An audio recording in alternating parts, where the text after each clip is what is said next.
What we're concerned about is really the pace of increase rather than the level of debt on average. But what is worrisome is that in countries, particularly oil exporters, other natural commodity exporters, what we've seen is a pronounced increase in debt in the last couple of years. And there, of course, it reflects the big hit to their economies following the commodity price crash, the hit to revenue levels, the hit to their economies. The World Bank didn't see this coming. One by one, African nations are rejecting their loans, tearing up the old rulebook of dependency. Burkina Faso's Ibrahim Traoré fired the first shot, declaring Africa doesn't need IMF or World Bank money to grow. To the West, it sounded reckless. To Africans, it sounded like freedom. For decades, debt was disguised as development, and aid was just another control word. But now the mask is slipping. The continent that once begged for loans is learning to build its own banks, fund its own projects, and trade in its own currencies. The shock in Washington isn't about the money, it's about power slipping away. Because for the first time in modern history, Africa isn't asking for permission, it's sending back the invoice. But how is this happening? Let's find out.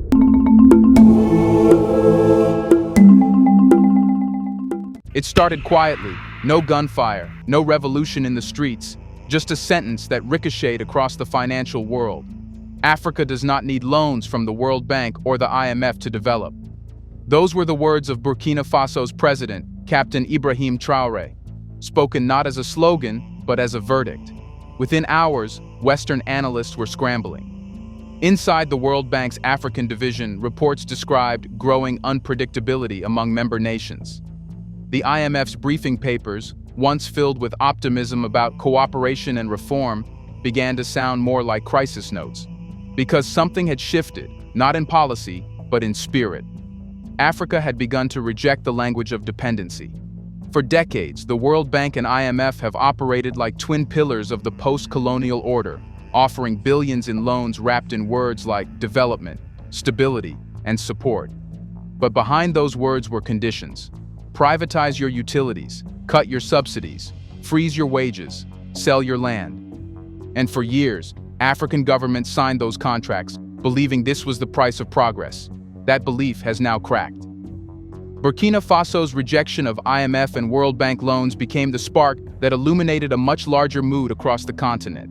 A mood that had been simmering for years under rising debt, inflation, and frustration. Mali, Niger, and Chad, now governed by military or reformist leaderships, have also begun to reevaluate their relationships with global lenders. In Nigeria, some governors have started questioning the federal government's appetite for new foreign loans, while in Kenya, the public backlash over IMF-backed austerity policies turned into nationwide protests. It's not that Africa suddenly discovered pride, it rediscovered memory. Many remember when, under the IMF's structural adjustment programs in the 1980s and 90s, entire economies were gutted. Health systems collapsed, education budgets were slashed, and millions were pushed into poverty, all in the name of efficiency. Those policies weren't economic mistakes. They were colonial strategies reborn in spreadsheets. And Africans, who once watched their currencies crash and their industries vanish, now see the pattern too clearly to pretend it's accidental. When Traoré spoke of loans as a form of enslavement, it was not metaphorical exaggeration. It was a diagnosis. Because debt in Africa's history has rarely been financial. It has been political. Whoever owns your debt owns your decisions. And the World Bank and IMF, by controlling access to credit, have long shaped what African nations could build, mine, trade, or nationalize. The West framed Traoré's remarks as radical populism, but on the ground, they sounded like realism. Africa today produces most of the world's cobalt, lithium, and manganese, the essential ingredients of electric cars and digital devices. It grows the food the West imports, holds the oil Europe depends on, and yet remains trapped in poverty statistics written by the same institutions offering help. How long can a continent this rich be told it's poor? The shock in Washington and Brussels isn't really about losing a borrower, it's about losing control. For decades, the West used debt as diplomacy, and the World Bank as the velvet glove around an iron fist. But that glove is slipping. Across African capitals, The new language is sovereignty, not slogans, but systems. Ministers talk of regional funds, gold-backed reserves, and trade in local currencies. Universities teach economic decolonization as a legitimate discipline. Civil movements campaign for debt audits to expose how much of Africa's so-called aid was stolen through interest. It is no longer about charity, it's about justice. And yet, the most important question now isn't what Africa rejected, it's what drove it to this point. What built the anger, the clarity, and the courage to finally say no to the oldest global lenders? To understand why Africa's defiance exploded now, you have to go back to the breaking point, the moment when numbers stopped being numbers and became chains.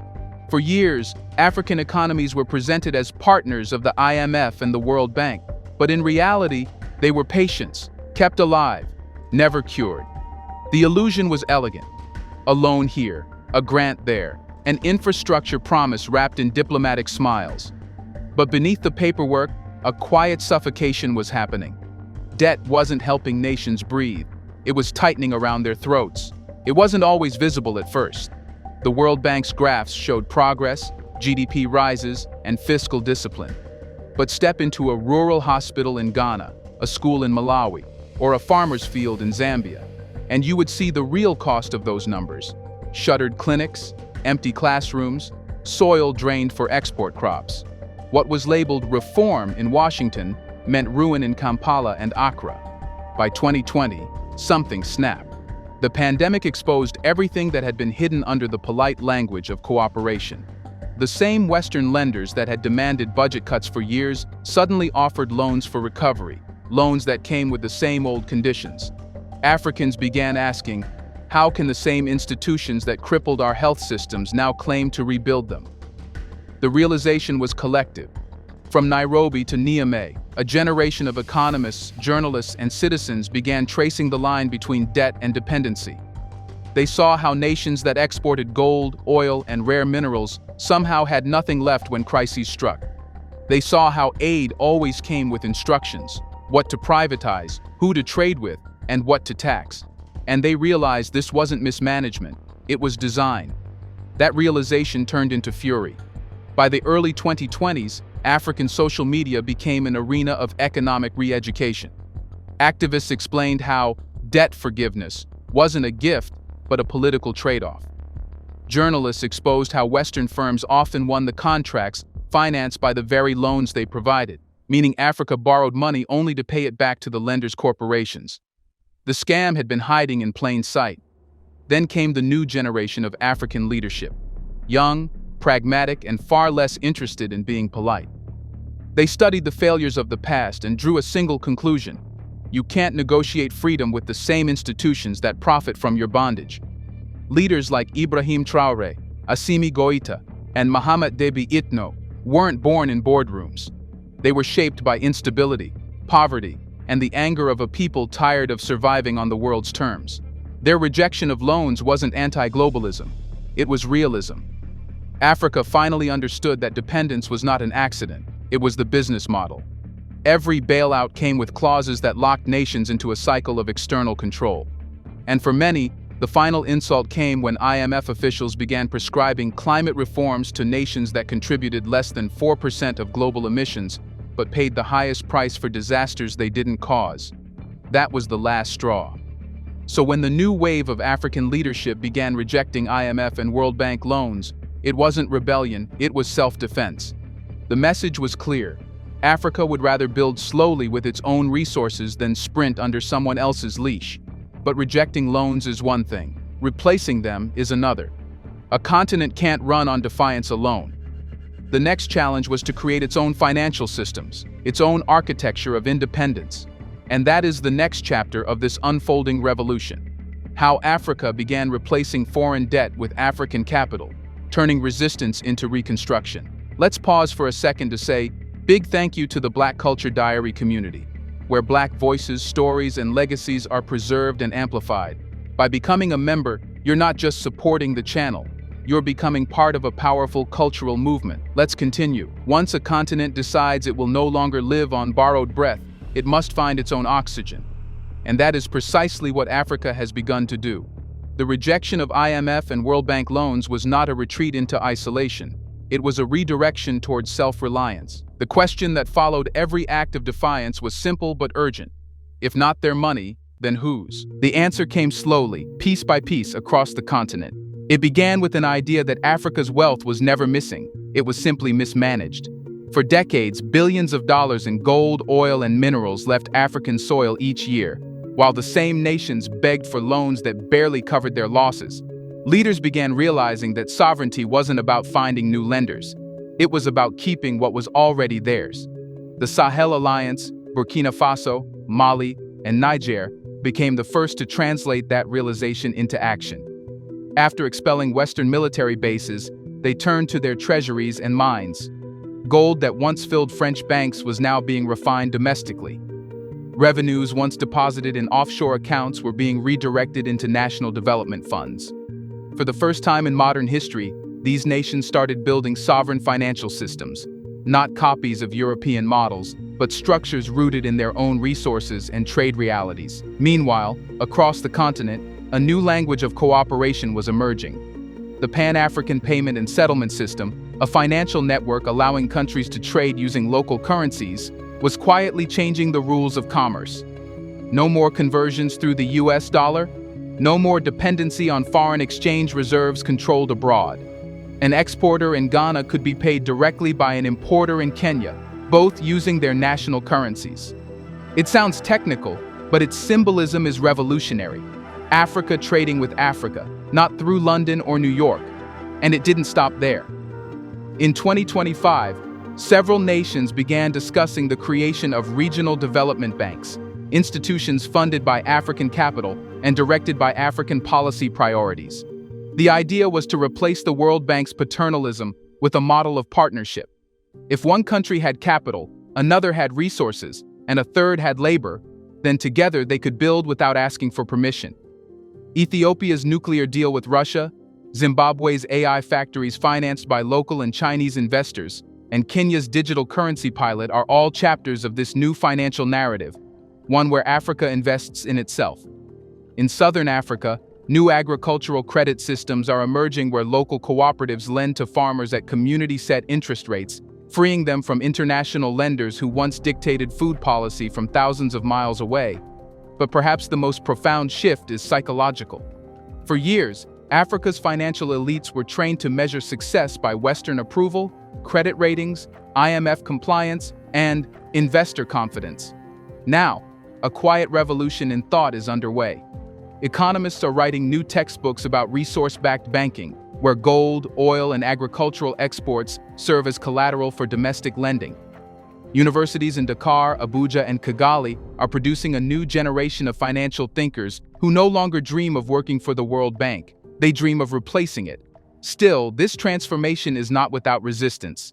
Western capitals watch nervously, calling Africa's turn inward risky and unsustainable. But the real fear is not failure, it's success. Because if Africa proves it can fund its own future, the entire post-war economic order loses its moral authority. This is why the story of Africa's financial awakening is more than a matter of economics. It's a declaration of adulthood. The continent is no longer a dependent child. It's an architect redesigning its own house. Yet, every architect faces opposition. And as Africa begins to build its financial independence, the very powers that once fed it loans are now quietly working to undermine this new self-sufficient order. The question now is, how is the West responding to a continent that no longer plays by its rules? Here's a reminder to please like and share the video and subscribe to our channel to watch more videos on Black culture, history, civilization, and identity. Let's continue now. When Africa began turning to its own resources, the silence in Western capitals was short-lived. Within months, quiet discomfort turned into visible panic. The rebellion that began with a few bold speeches had grown into a continental philosophy, and for the first time since the colonial era, Africa was speaking a language the West could not translate. Inside the World Bank's Washington headquarters, internal memos reportedly warned of rising distrust among African clients. The IMF began drafting special engagement frameworks to maintain contact with countries that were pivoting toward non-traditional partners. Those sterile phrases masked a deeper fear. the end of control. For 80 years, financial dependence had been the West's most subtle form of influence. Military bases could be expelled, ambassadors ignored, but debt was invisible governance. Now, that governance was slipping. The reaction came in waves. Western media began reframing Africa's awakening as instability. Commentators spoke of autocratic regimes and risk to global investment climates. Think tanks in London and Paris suddenly rediscovered concern for democratic values in countries they had ignored for decades. Behind the facade of moral outrage lay a simple truth. Africa's refusal to borrow threatened an entire ecosystem of power. World Bank officials proposed new, low-cost loan programs, boasting interest rates of less than 2%. The timing was no coincidence. Just weeks after the Sahel nations announced plans for a joint development fund, Bloomberg reported a $100 billion World Bank initiative targeted at African development. It sounded generous, but the fine print revealed the same old conditions: fiscal discipline, structural reforms, and policy harmonization. In other words, control rebranded as compassion. In Europe, policymakers debated ways to re-engage the continent. France, facing the loss of its former colonies' economic loyalty, launched charm offensives in West Africa. Germany proposed green transition partnerships, promising renewable investments, but only through European intermediaries. Even the United States, long absent from African finance beyond military aid, began discussing new strategic development packages. These weren't gestures of friendship, they were acts of containment. And yet, something about Africa's new resolve rattled them more deeply than any sanctions or protests could. The continent wasn't rejecting the West with anger, it was simply walking away. No dramatics, no ultimatums, just quiet refusal. The very simplicity of that act terrified global institutions used to obedience. Western analysts warned that Africa was walking into the arms of China and Russia.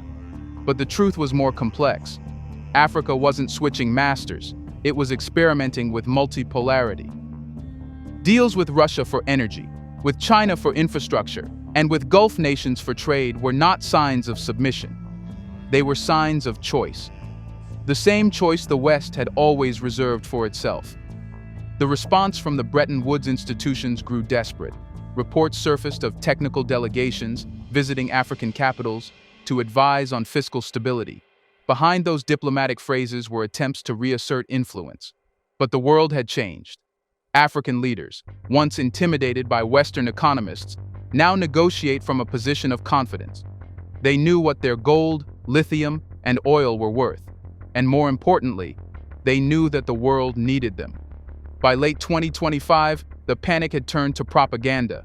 Western think tanks began warning of an African debt bubble, ironically, the same bubble they themselves had inflated for decades. The irony was not lost on Africans. When the West controls the debt, it's called development finance. When Africa tries to control its own, it's called dangerous. Still, the pushback proved one thing beyond doubt. Africa's economic independence wasn't symbolic, it was strategic. And every act of Western resistance only confirmed how deeply the continent's awakening had shaken the old order. But the battle isn't over. Because while Africa has rejected the old lenders and resisted new manipulations, the real test now lies ahead. Can the continent sustain this independence without slipping into another cycle of exploitation, this time under its own flag? The storm of resistance has passed. The dust of confrontation has settled. And what stands before Africa now is not chaos, but clarity. After decades of lending traps, political manipulation, and dependency dressed as development, the continent has stepped into an age of self-definition. The West may call it rebellion, but to Africans, it is resurrection, the rebirth of economic sovereignty that had been buried beneath the weight of foreign signatures and conditional aid. What happens after rejection? The answer is unfolding in every corner of the continent, in the sound of new factories humming, in the quiet discussions of ministers drafting self-funded budgets, in the confidence of young innovators building technologies without foreign grants.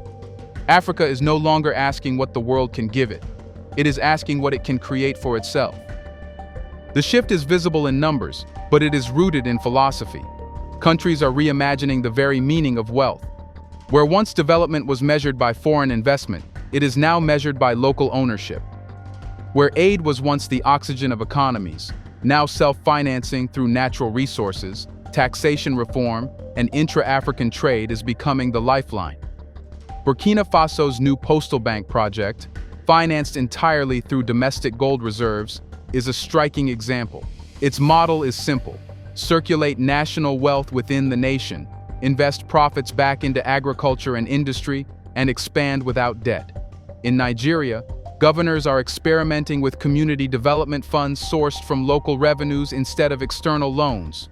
In East Africa, digital infrastructure projects are now being funded through regional consortia, proving that African nations can unite around shared goals rather than competing for Western grants.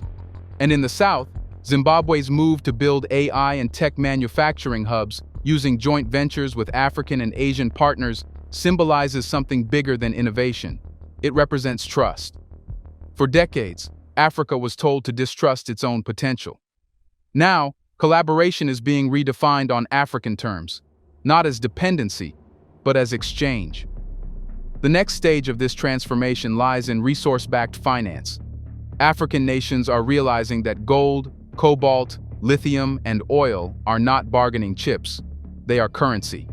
A new generation of economists is championing commodity sovereignty, where natural wealth funds social programs instead of debt repayments. If properly managed, this model could make the continent not just self-sufficient, but globally competitive. Of course, the road ahead is not free of obstacles. Institutional inertia, corruption, and external sabotage remain real threats. Western media have already begun portraying Africa's financial independence as reckless nationalism, while multinational corporations continue lobbying for favorable extraction contracts. But the awareness is growing, and awareness is irreversible.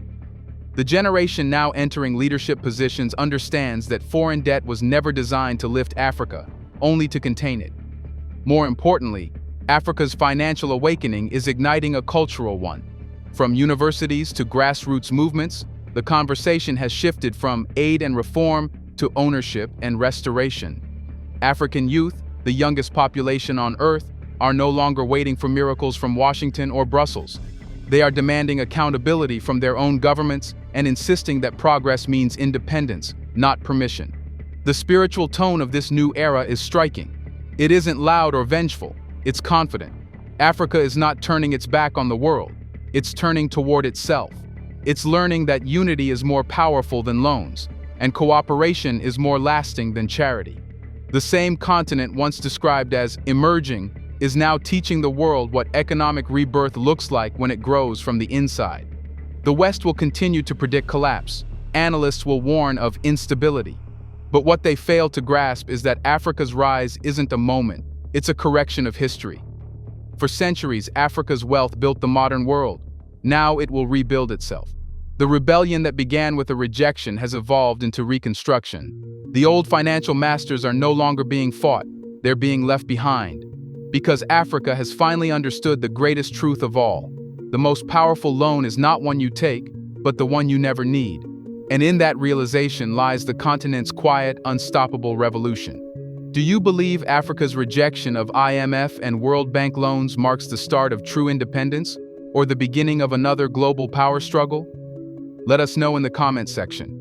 If Africa builds its own financial system successfully, how long before the West tries to disrupt them again? Do you want to watch more videos like this one? If so, subscribe to our channel and press the bell icon next to it. We have decided to bring videos on something nobody talks about: the Black culture, civilization, history, and evidence about how glorious Blacks have been. Thanks for watching, and until the next video, stay tuned.